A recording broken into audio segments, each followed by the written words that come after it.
The EU will cease to exist in the next 2 to 3 decades. Don't you believe me? Well, let me explain to you the reasons that will eventually lead to the fall of the EU to pieces.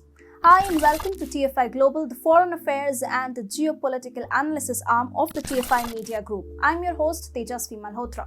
Let's begin. The European Union is a coalition of 27 European nations. The start of the European Union organization can be traced back to 1951, a world that just came out of the horrors of World War II. The European Coal and Steel Community was the first precursor of the European Union which we know of today. The second precursor was the European Economic Community, which was established in 1957. Finally, the European Union came into being in 1993. The EU was created with the aim of ending the frequent and bloody wars between European neighbors. It was also formed to ensure free movement of people, goods and services and capital across the European continent. The EU works as a single market through a standardized system of laws that apply on all member states. The first big blow to the European Union came with the exit of Great Britain from the coalition. Termed Brexit, the exit of the British showed how the coalition was riddled with differences and some rather major disputes. In the next 20 years, there is a high likelihood of the European Union ceasing to exist. Here are some reasons why. Ideological differences. The European Union is composed of 27 nations. There are different nations with people who are different even if they believe they are part of one big happy family.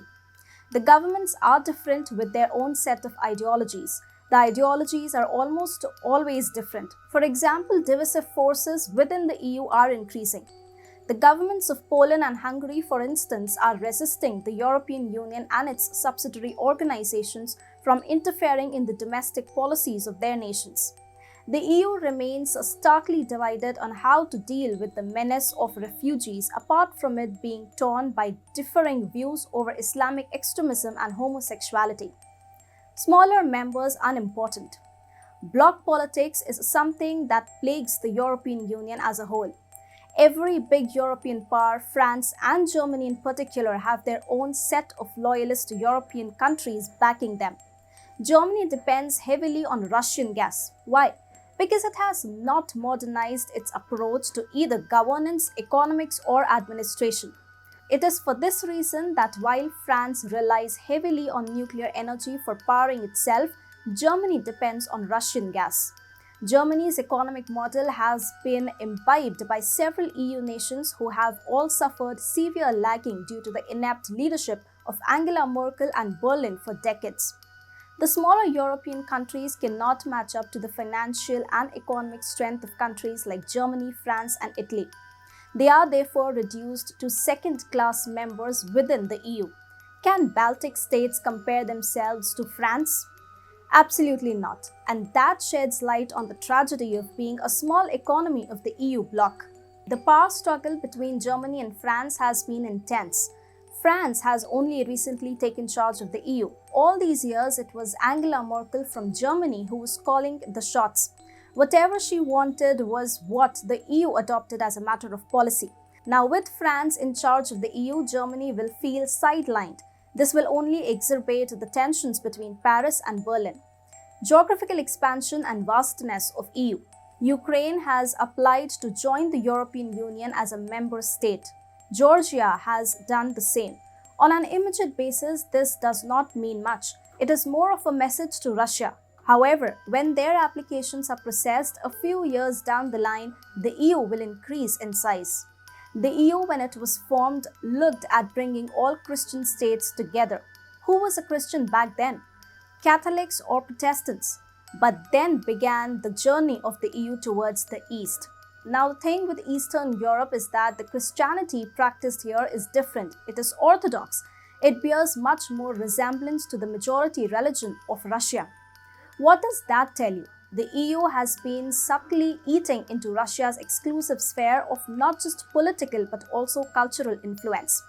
Frankly speaking, the culture of Western Europe is much different from the culture of Eastern Europe. Sandwiched in between is Central Europe. Ignored like an outcast is Southeastern Europe. If the EU goes on adding more territory, not only will it make a mighty enemy out of Russia, but will also lay the foundation of its tombstone. The bigger the intergovernmental bloc, the more the differences and the higher the chances of an eventual collapse. Historical differences. Ever since the final collapse of the Western Roman Empire, Europe has been disunited. Filled with dozens of powerful nations, Europe has been in a perpetual mode of war. Europeans have known nothing but to fight each other continuously. The enmity has been historical. 70 years of the European Union has not been able to bring about a psychological change within Europeans. Once again, war has broken out in Eastern Europe. The Ukraine war can have a precipitating effect not just in the country's immediate neighborhood but all across Europe. It can widen fault lines and exacerbate differences. Economic disparity. There is a massive east-west divide that runs through the middle of European Union. Western and northwestern European nations are largely capitalistic. Those in the east have not embraced that model of economics, which is why they are tremendously lagging. What's worse, despite propounding ideas of brotherhood and unity, the West has never really taken any initiative to ensure the economic and infrastructural development of Central and Eastern Europe. All that they care about is for Eastern Europe to serve as a buffer zone between what they consider Europe and Russia. The war in Ukraine has opened the floodgates for Europe's many woes to be worsened. They will ultimately lead to the collapse of this union, and that could happen in the next 2 to 3 decades.